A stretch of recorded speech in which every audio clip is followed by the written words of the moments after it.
നിങ്ങൾക്കെല്ലാവർക്കും 1 സെക്കൻഡ് മീഡിയയുടെ ഒരു പുതിയ ഇൻഫോർമേറ്റീവ് വീഡിയോയിലേക്ക് വീണ്ടും സ്വാഗതം. അപ്പോൾ ഞാൻ ഇന്ന് ഈ വീഡിയോയിലൂടെ നിങ്ങളുമായി പരിചയപ്പെടുത്താൻ പോകുന്നത് നമുക്ക് അനായാസമായിട്ട് ഗൂഗിൾ പേ ഉപയോഗിച്ച് ഇലക്ട്രിസിറ്റി ബില്ല് അടയ്ക്കാൻ സാധിക്കുന്നതാണ്. അതപ്പോൾ എങ്ങനെ ചെയ്യാമെന്ന് നമുക്ക് നോക്കാം. ആദ്യം തന്നെ ഗൂഗിൾ പേ ആപ്ലിക്കേഷൻ ഓപ്പൺ ചെയ്യുക.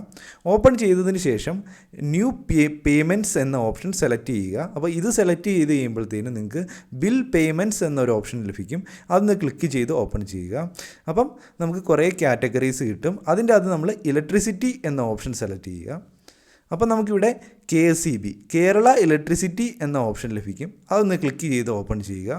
അപ്പോൾ ഓപ്പൺ ചെയ്ത് കഴിയുമ്പോൾ നമ്മൾ ആദ്യമായിട്ടാണ് ഗൂഗിൾ പേ ഉപയോഗിച്ച് ഇലക്ട്രിസിറ്റി ബില്ല് പേ ചെയ്യുന്നതെങ്കിൽ നമ്മൾ അക്കൗണ്ട് ലിങ്ക് ചെയ്യേണ്ടതായിട്ടുണ്ട്. അതിനുവേണ്ടി നോ അക്കൗണ്ട്സ് ലിങ്ക്ഡ് എന്ന ഓപ്ഷൻ സെലക്ട് ചെയ്യുക. അപ്പോൾ നമുക്കിവിടെ ഒരു ലിങ്ക് അക്കൗണ്ട് എന്ന് പറഞ്ഞൊരു പ്ലസ് മാർക്ക് കിട്ടും. അതൊന്ന് ക്ലിക്ക് ചെയ്ത് ഓപ്പൺ ചെയ്യുക. അപ്പോൾ വളരെ അനായാസമാണ് നമുക്ക് അക്കൗണ്ട് ആഡ് ചെയ്യാൻ വേണ്ടി. നമുക്ക് ആകെപ്പാടെ ആവശ്യമുള്ളത് കൺസ്യൂമർ നമ്പർ മാത്രമാണ്. അത് നമുക്ക് ഇലക്ട്രിസിറ്റി ബില്ലിൽ നിന്ന് ലഭിക്കുന്നതാണ്. അപ്പോൾ അത് ഇവിടെ കൺസ്യൂമർ നമ്പറിൻ്റെ സ്ഥലത്ത് എൻ്റർ ചെയ്ത് കൊടുക്കുക. അതിനുശേഷം നമുക്ക് അക്കൗണ്ട് നെയിം ആരുടെ പേരിലാണോ ഇലക്ട്രിസിറ്റി ബില്ല് വന്നേക്കുന്നത് അയാളുടെ പേര് ഇവിടെ എൻ്റർ ചെയ്തതിന് ശേഷം ലിങ്ക് അക്കൗണ്ട് എന്ന ഓപ്ഷൻ സെലക്ട് ചെയ്യാൻ സാധിക്കുന്നതാണ്. അപ്പോൾ ഇവിടെ സക്സസ്ഫുള്ളായിട്ട് അക്കൗണ്ട് ലിങ്ക് ആയിട്ടുണ്ട്. അതിനുശേഷം നമ്മൾ എത്ര എമൗണ്ട് ആണോ ഇവിടെ പേ ചെയ്യേണ്ടത് അത് ഓട്ടോമാറ്റിക്കായിട്ട് ഇവിടെ ഡിസ്പ്ലേ ചെയ്യുന്നതാണ്.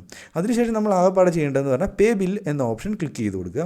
അപ്പോൾ നമുക്ക് ഒരു ലൊക്കേഷൻ്റെ പെർമിഷൻ ഗ്രാൻറ്റ് ചെയ്യേണ്ടതുണ്ട്. അതൊന്ന് ഗ്രാൻറ്റ് ചെയ്ത് കൊടുക്കുക. ഒപ്പം നമ്മുടെ ഏത് അക്കൗണ്ടിൽ നിന്നാണ് പൈസ കട്ടാകേണ്ടത് ആ അക്കൗണ്ടും കൂടെ ഒന്ന് സെലക്ട് ചെയ്ത് കൊടുക്കുക. അപ്പോൾ ഇത്രയും ചെയ്ത് കഴിയുമ്പോഴത്തേക്കും നമുക്ക് ഇവിടെ പ്രോസസ്സിങ് ആകുന്നതാണ്.